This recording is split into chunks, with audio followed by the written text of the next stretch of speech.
बिस्मिल्लाहिर्रहमानिर्रहीम। अस्सलाम वालेकुम नाज़रीन। पीटीआई जिस सीढ़ी पर चढ़ती है वही टूट जाती है और अभी वो जश्न भी नहीं मना पाती कि सीढ़ी का मलबा बिखर जाता है। ख़बर यह है कि जुलाई का ये महीना इमरान खान के लिए सख्त परेशान कुन साबित होने वाला है। इसमें इसके मामलात इमरान खान के बिगड़ जाएंगे और फिर मज़ीद 6 महीने तक बिगड़े रहेंगे और 6 महीने के बाद मज़ीद बिगड़ जाएंगे और इंतहाई अबतर हो जाएंगे, ये ख़बर है। इसके अलावा मुस्लिम लीग नून का गिराफ गिर रहा है, लेकिन हमारी जो मेन ख़बर है वो है कि ये साजिश कैसे नाकाम हुई जिसके तहत मुल्क में अदम इस्तेहकाम पैदा करके मौजूदा निज़ाम को तोड़ना और पीटीआई को कम से कम 30 सीटें दिलवाना शामिल था।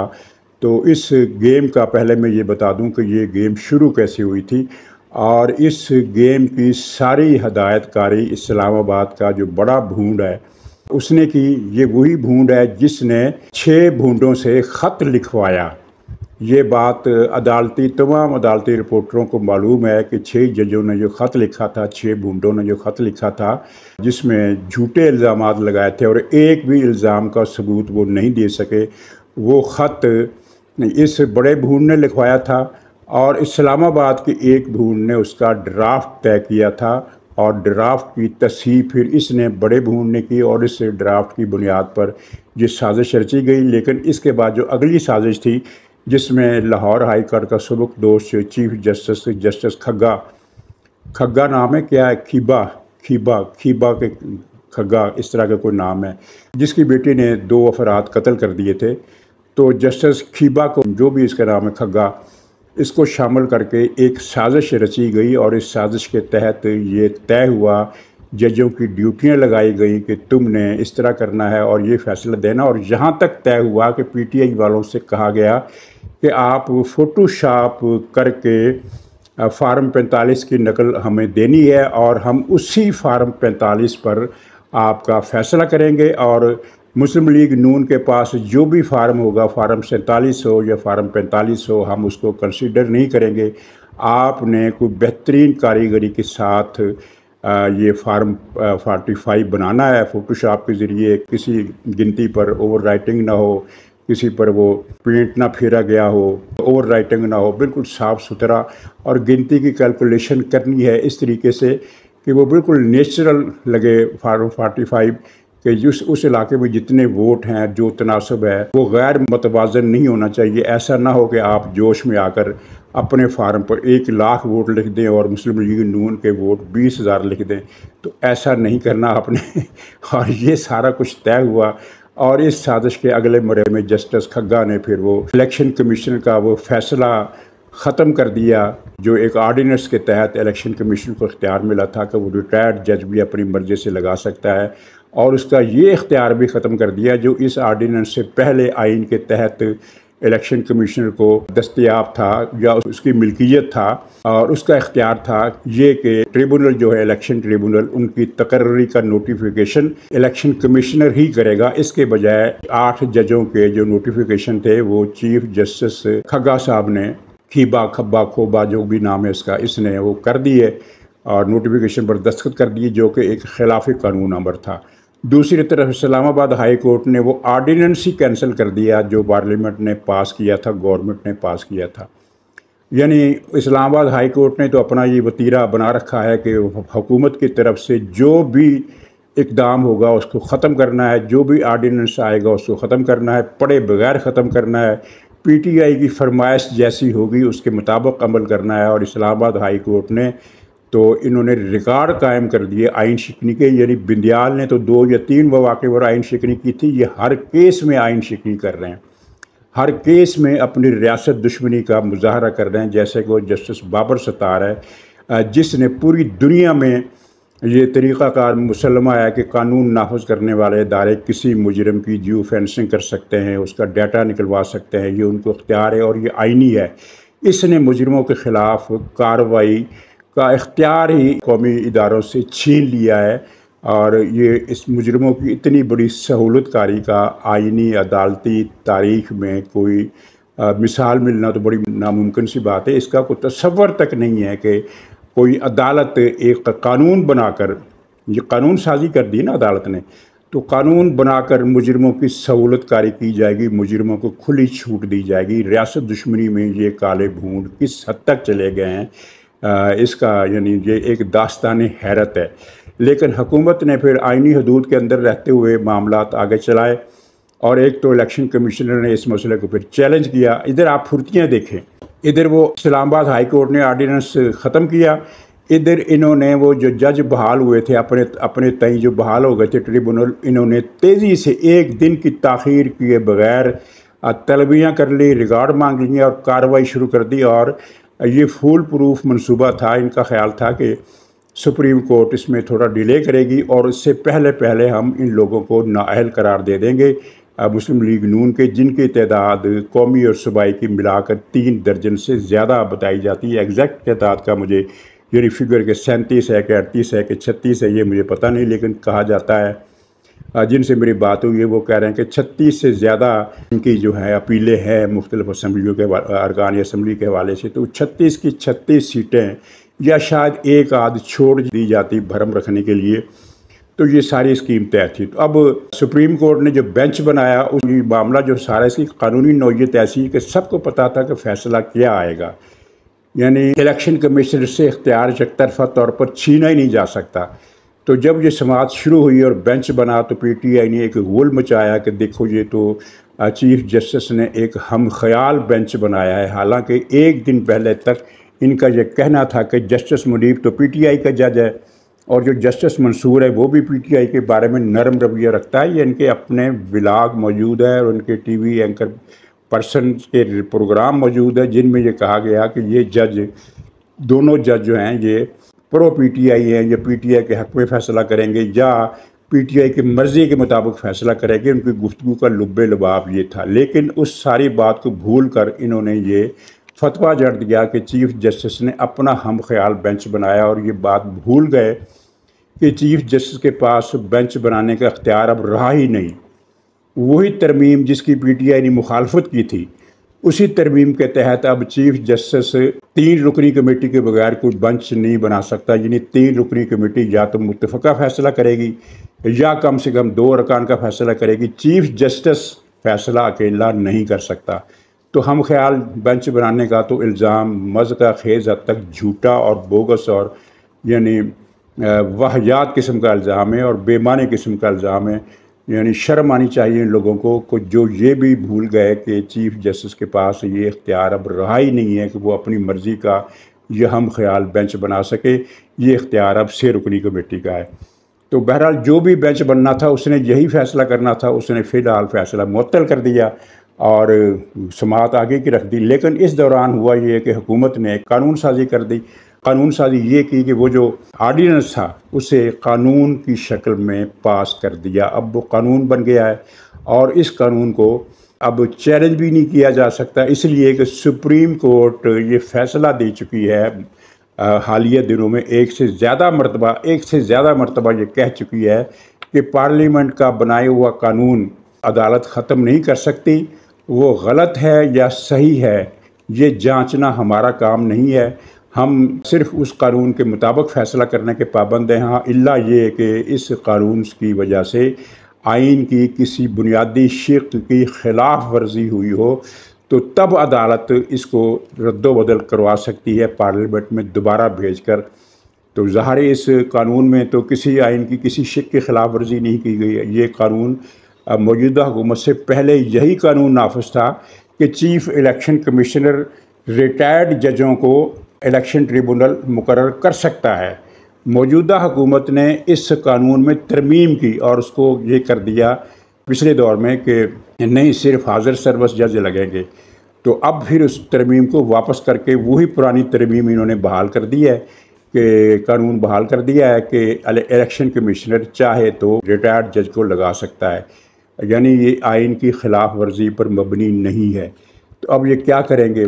ज़ाहिर है अब इस कानून के तहत अब तक की सारी कार्रवाई कलअदम और अब election commissioner chief justice high court Lahore के और चीफ जस्टिस इस्लामाबाद के मशवरे से जजों की तकर्री कर सकता है और रिटायर्ड जजों को भी लगा सकता है। यानी PTI का वो पूरा मंसूबा ख़त्म हो गया। पीटीआई के जजों का। इसमें 6 जज तो आपके इल्म में है कि वो पीटीआई के हैं। इमरान खान अपने मुंह से कह चुका है कि ये जज हमारे हैं। एक जज इस्लामाबाद का इशारा उसका इमरान खान का अतर मिनल्ला की तरफ था, मुनीब की तरफ था। ये जज भी पीटीआई के हैं और लाहौर हाई कोर्ट में भी कई जज हैं जो पीटीआई के थे। सर फहरिस्त में ये जस्टिस खग्गा था, अब ये सुप्रीम कोर्ट पहुंच गया है।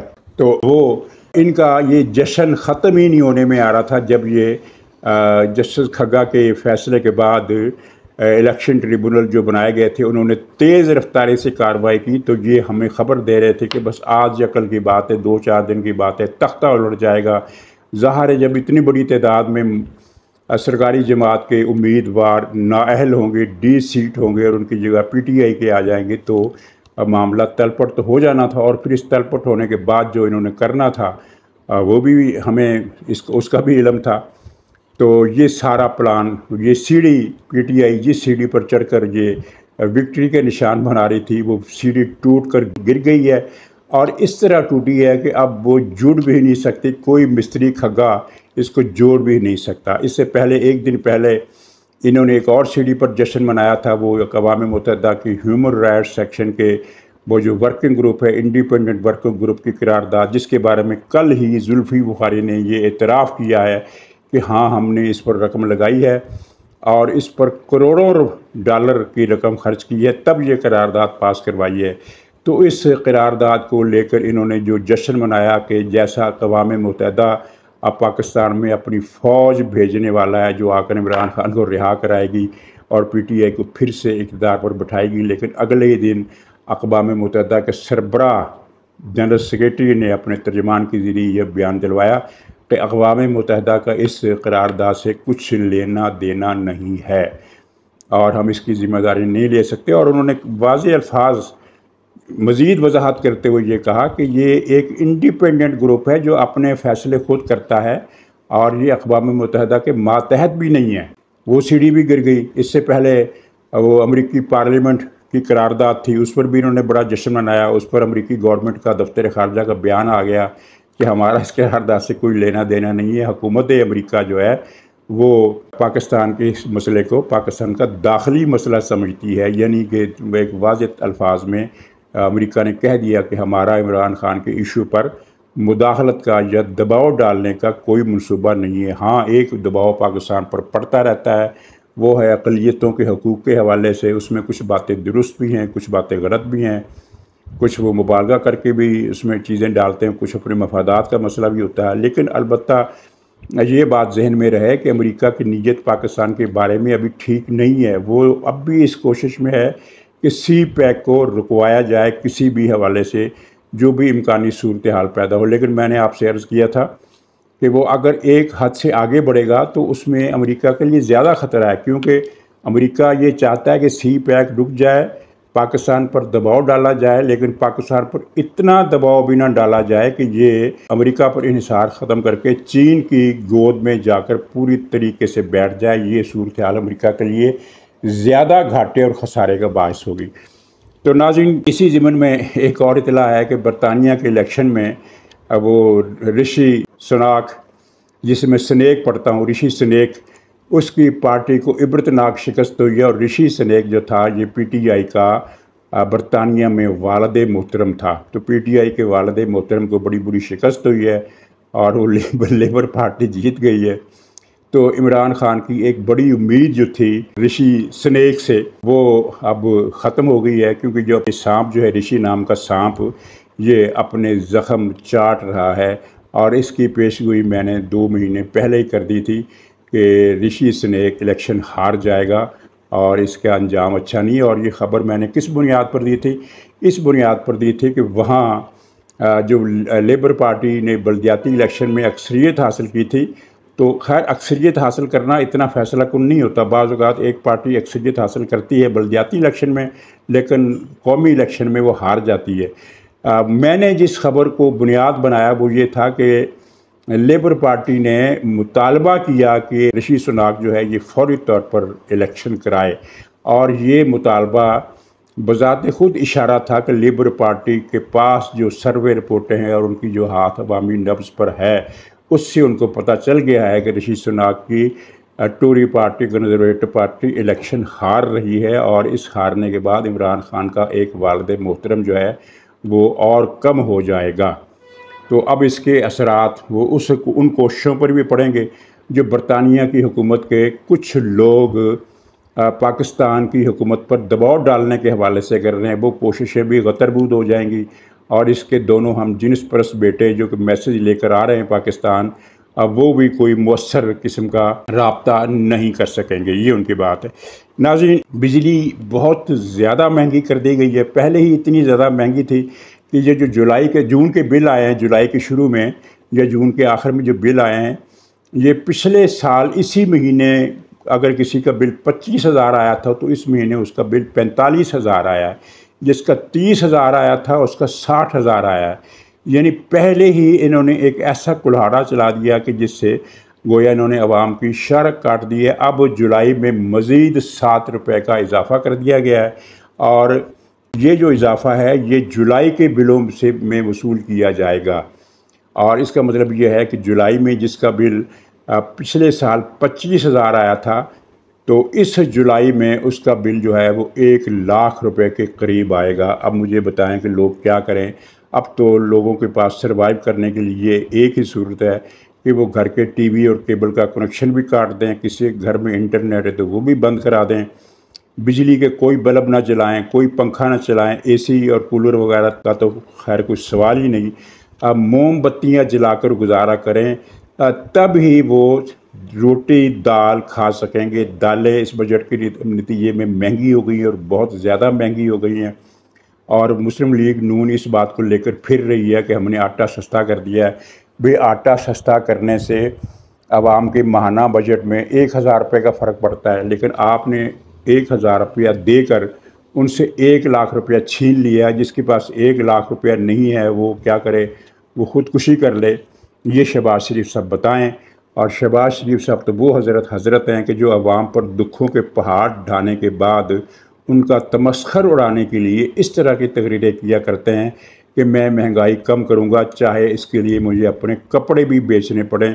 कोई पूछे इनसे कि दुनिया में कौन सा फार्मूला है जिसके तहत अपने कपड़े बेचकर कोई हुक्मरान महंगाई कम करता है। और आवाम को दुख उस वक्त ज़्यादा होता है जब वो ये देखते हैं कि शहबाज शरीफ हुकूमत ने अल्लों तल्लों में माजी की तमाम हुकूमतों के रिकॉर्ड तोड़ दिए हैं। हम इस बात पर थे कि इमरान खान ने अल्लों तल्लों में सब पर बाजी ले गया है, लेकिन शहबाज शरीफ ने तो इमरान खान को भी पछाड़ कर रख दिया है। इतनी ज़्यादा खर्चे इसने कर दिए हैं और मराहत की बारिश, सरकारी अफसरों की तनख्वाह में इजाफा, बिजली उनके लिए पहले मुफ्त है, टेलीफोन उनके लिए पहले मुफ्त है, कारों के पेट्रोल डीजल उनके लिए पहले मुफ्त है और अब उनको मज़ीद रियायत दी जा रही है। वज़ीर-ए-आज़म सेक्रेटरीट के ख़र्चे में नाकाबिल तसव्वुर हद तक इजाफ़ा कर दिया गया है। अरकान असम्बली की तनख्वाह में दुगने इजाफे कर दिए गए और आवाम पर इन्होंने कुंद छुरी लेकर उनके सीने और पेट और गर्दन पर घोंपना शुरू कर दिया है। तो इस वक्त सूरत हाल ये है कि जो मुस्लिम लीग के कट्टर हामी थे वो भी अब बुरा भला कह रहे हैं हुकूमत को, गालियाँ तो नहीं दे रहे लेकिन वो जो अल्फाज इस्तेमाल कर रहे हैं वो मानवी तौर पर वो गाली ही बनते हैं। तो अब शहबाज शरीफ से तो कुछ कहना बेकार है। कुछ यानी वो एक ऐसा चिकना पत्थर हैं कि जिन पर जितनी मर्ज़ी बारिश हो पानी की एक बूंद उन पर नहीं ठहर सकती। तो कुछ कहना है तो नवाज़ शरीफ साहब से कहें, लेकिन नवाज़ शरीफ से कुछ कहने के लिए पहले उनको तलाश करना पड़ेगा कि वो कहाँ हैं, क्योंकि सुना ये है कि नवाज़ शरीफ वहाँ हैं जिसके बारे में शायर ने कहा था कि हम वहाँ हैं जहाँ से हमको भी कोई अपनी ख़बर नहीं आती। नाज़रीन, कल पीटीआई के लफंगों के 2 गिरोह इमरान खान से मुलाकात के लिए पहुँचे, क्योंकि इमरान खान ने बुलाया था सुलह करने के लिए। सुलह का तो खैर बहाना था, कोई हिदायत देनी थी। और हाँ, एक बड़ी अहम खबर मुझसे रह गई कि आज से 2 महीने पहले इमरान खान ने पंजाब असम्बली के अरकान को गालियों का एक चिट लिख कर दी थी कि आपने इजलास में ये गालियाँ देनी हैं। और बजट इजलास में जो गालियाँ दी गई ये वही गालियाँ थी जो इमरान खान ने चिट पर लिख कर दी थी। तो इमरान खान का ख्याल था कि इन गालियों के बाद ईवान में इश्तियाल फैलेगा और मुस्लिम लीग नून के जो कारकुन हैं वो जो अरकान असम्बली हैं वो उठकर इनका गला पकड़ेंगे और इस तरह सर फूटेंगे, हाथ पांव टूटेंगे और बहुत बड़ी खबर बन जाएगी। लेकिन वो सीढ़ी भी उल्टी पड़ी, वो सीढ़ी भी टूट गई। इस तरह कि मुस्लिम लीग नून के लोगों ने कोई जवाब नहीं दिया। इसके बजाय स्पीकर ने उन गाली देने वाले अरकान की रुकनीत 15 सेशन के लिए मुअत्तल कर दी और इस तरह इमरान खान का ये बेड़ा भी गर्क हो गया। तो वो मुलाकात के लिए पहुँचे। इमरान खान ने कुछ उनके साथ कोई पख्तोपज़ करनी थी, तो जनाब उनको मुलाकात की इजाज़त नहीं दी गई। और मालूम ये हुआ है कि अब ये एक पॉलिसी बनाई गई है कि इमरान खान की मुलाकातों की तादाद जो है वो कम की जाएगी। अब इसका मतलब ये होगा कि एक दिन मुलाकात के लिए पहुंचेंगे तो इजाज़त मिल जाया करेगी, उससे अगले दिन पहुंचेंगे तो मुलाकात नहीं मिला करेगी, इजाज़त नहीं मिला करेगी। यानी कि मुलाकातों की तादाद जो है वो कम कर दी जाएगी और फिर मुलाकातों पर नज़र भी रखी जाएगी। और कुछ इस तरह का इमरान खान के गिर्द एक आयरन कर्टन सा लगाया जाएगा कि इसके लिए ज़िंदगी इस जुलाई में बड़ी मुश्किल हो जाएगी और दिसंबर में इसके कुछ मामलात इस तरह से निपटेंगे कि उसको हम मुहतात अल्फाज में क्या कह सकते हैं। बस यही समझ लीजिए कि दिसंबर में, जनवरी में, फरवरी में इमरान खान के हालात वो संगीन हो जाएंगे। आपको शायद आपने कहीं किसी अखबार में, किताब में पढ़ा हो कि जब ढाका फाल हुआ था, ढाका में जनरल नियाज़ी ने हथियार डाल दिए थे और ढाका पर भारत का कब्ज़ा हो गया था, तो वेस्ट पाकिस्तान के अखबारात में उसकी सुर्खी और पाकिस्तान के रेडियो पाकिस्तान, उस वक्त ख़बरों का बड़ा ज़रिया रेडियो पाकिस्तान हुआ करता था, तो रेडियो पाकिस्तान ने इसकी ख़बर इन अल्फाज में दी थी कि मशरक़ी पाकिस्तान में ढाका की सूरत हाल संगीन हो गई है। तो लोगों ने इसका मतलब यही लिया कि सूरत हाल संगीन हो गई है कि मतलब ये है कि लड़ाई बहुत ज़्यादा शिद्दत पकड़ गई है और पता नहीं क्या वहाँ इस वक्त कोहराम बरपा है। ये तो लोगों को उस रात गए बीबीसी की खबरें सुनकर पता चला। उस वक्त ये 24/7 वाले टीवी चैनल नहीं थे, इंटरनेट नहीं था, मोबाइल फ़ोन नहीं थे, सोशल मीडिया नहीं था, व्हाट्सएप नहीं थे। ख़बर का ज़रिया सिर्फ रेडियो पाकिस्तान था और जो ख़बर रेडियो पाकिस्तान नहीं देता था वो बीबीसी से मिलती थी। तो वो ख़बर रात को बीबीसी ने दी कि मशरक़ी पाकिस्तान पर भारत का कब्ज़ा हो गया है। और इस तरह लोगों को पता चला कि रेडियो पाकिस्तान ने जब ये कहा कि हालात संगीन हो गए हैं, सूरत हाल संगीन हो गई है, तो इसका मतलब क्या था। तो बहरहाल दिसंबर, जनवरी, फरवरी में इमरान खान की हालत, इमरान खान के मामलात संगीन शक्ल इख्तियार करने वाले थे। नाज़रीन, इंशाअल्लाह अगले ब्लॉग में दोबारा मिलते हैं। इजाज़त दीजिए, तब तक के लिए खुदा हाफिज़।